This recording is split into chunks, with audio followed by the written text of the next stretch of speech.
Parlons. Design. Parlons. Design. Parlons. Salut, c'est Romain, bienvenue dans un nouvel épisode du podcast Parlons Design, le premier épisode de la 3e saison du podcast Parlons Design, donc bienvenue à toi. Et dans cet épisode, nous allons parler des nouveautés d'Adobe XD. Il y a eu l'événement Adobe Max 2019 qui s'est déroulé il y a une semaine, 2 semaines de ça, avec plein de nouveautés, notamment pour Adobe XD, entre autres. Et donc c'est de ça qu'on va parler, parce que j'utilise moi Adobe XD pour la plupart de mes projets, quasiment la totalité de mes projets. Je suis un utilisateur d'Adobe XD dès les premières bêtas, donc voilà, vraiment ça fait très longtemps. J'ai toujours été habitué à ce logiciel, il m'a toujours beaucoup plu, et donc bien sûr je suis son évolution, parce il est sorti à un moment où Sketch était déjà bien implanté, il avait beaucoup de retard au début. Mais ces derniers mois, ces dernières années, Adobe XD progresse très vite, propose de nombreuses features vraiment intéressantes qui lui permettent vraiment de se démarquer.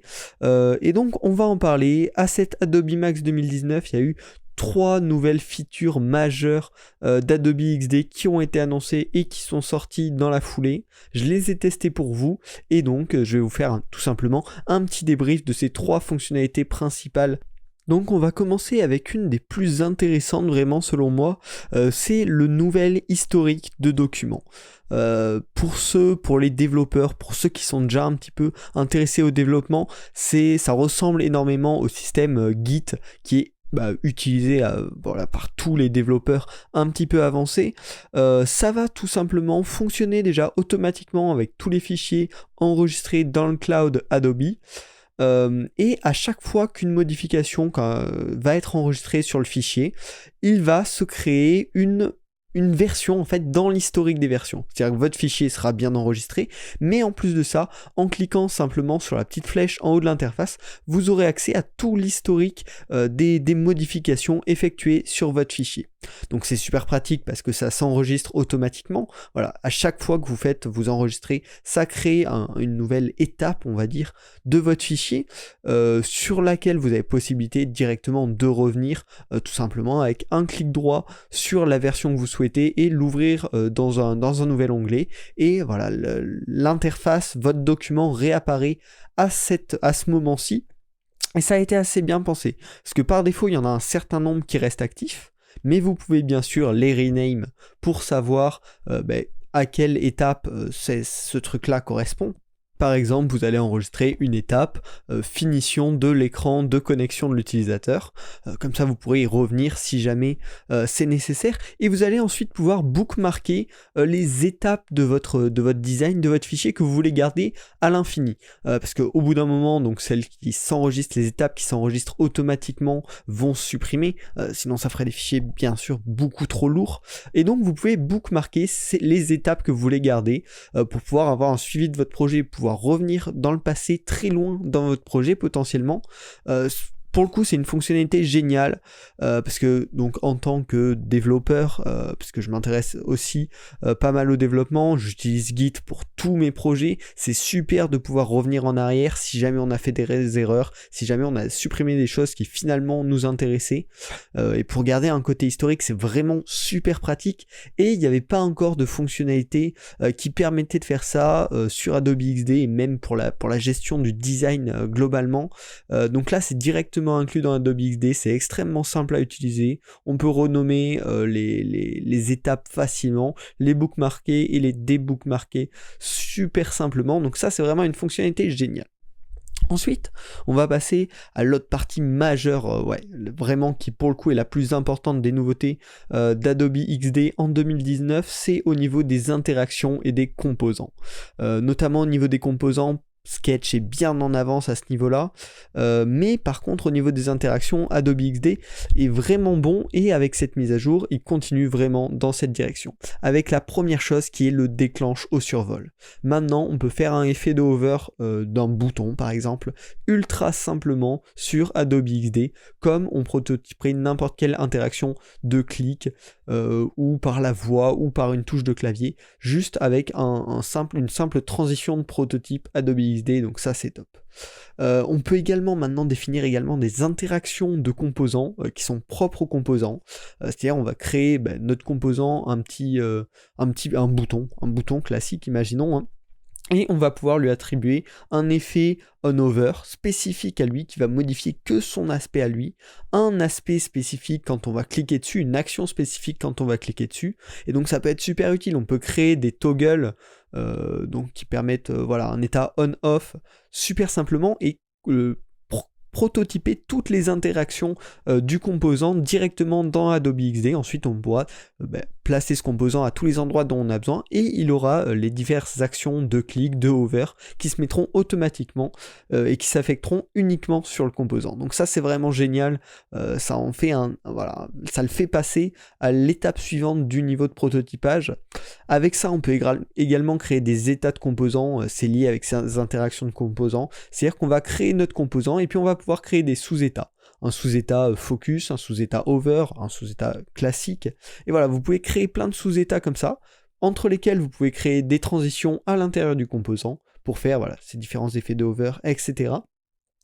Et sinon vous pouvez également utiliser état de composant si par exemple vous avez un badge, un composant badge mais qui a plusieurs déclinaisons, et bien vous pouvez créer un état de composant pour chacune de ces déclinaisons et pouvoir comme ça les récupérer aux endroits de vos designs dont vous en avez besoin.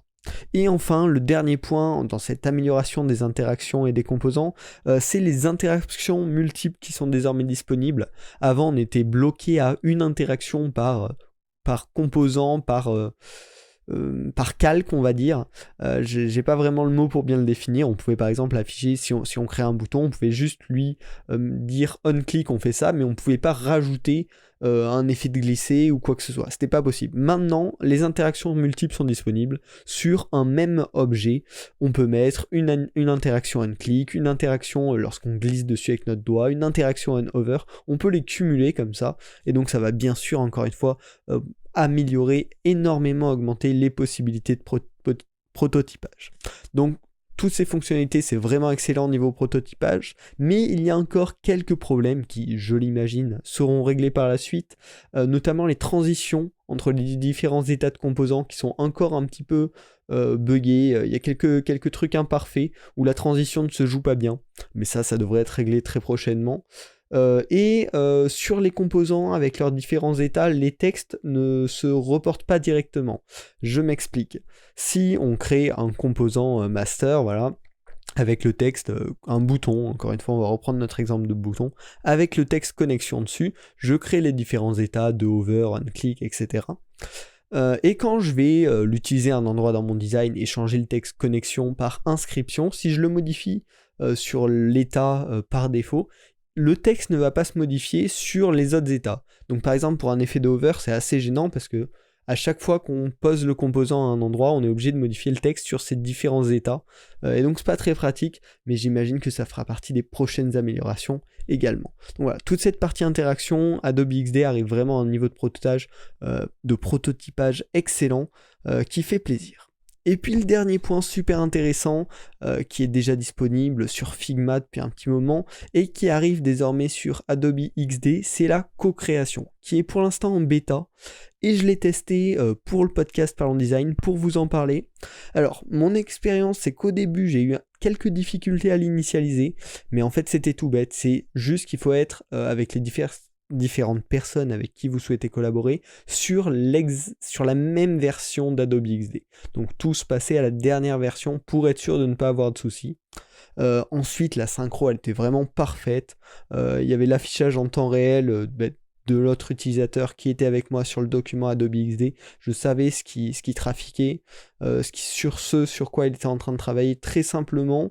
On pouvait même travailler sur des éléments proches, voire à un moment on a travaillé un sur la partie design, l'autre sur la partie prototype sur le même élément et on n'a pas eu de bug, pas de soucis, donc assez surpris de ce côté-là, même si à un moment on a eu un petit crash inattendu quand on a modifié les composants en même temps. Mais bon, c'est encore en version bêta, et globalement j'étais vraiment surpris en bien du fonctionnement, de la synchro qui fonctionnait vraiment très bien, malgré que faut être sûr d'être sur la même version d'Adobe XD, la dernière, Et puis voilà, ensuite ça marche vachement bien, donc je vous conseille de l'essayer. C'est plutôt convaincant pour une bêta.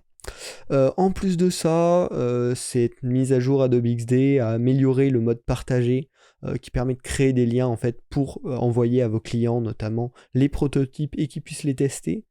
L'intégration de la bibliothèque Creative Cloud qui est améliorée et l'amélioration des plugins, enfin de la découverte des plugins dans Adobe XD. D'ailleurs, j'ai créé un petit plugin pour Adobe XD il y a quelques semaines de cela. Donc si ça vous intéresse que je fasse un épisode du podcast à ce sujet-là, n'hésitez pas à me le dire dans les commentaires sur YouTube ou par message privé sur Twitter, @romainp_design, le lien sera dans la description. Et puis pour conclure cet épisode, voilà, Adobe XD, ça avance vraiment bien et ça commence à devenir de plus en plus complet. Donc vraiment hâte de voir la suite. L'épisode en tant que tel est fini, mais pour la saison 3, j'ai décidé de lancer un nouveau canal communautaire. J'ai créé le Discord Parlons Design. Donc Discord, c'est un peu comme Slack, voilà, pour discuter ensemble, pour créer une petite communauté, pour donner vos avis sur les créations des autres, pour demander des avis sur vos créations et pour discuter voilà, de tous les sujets de design qui vous plaisent.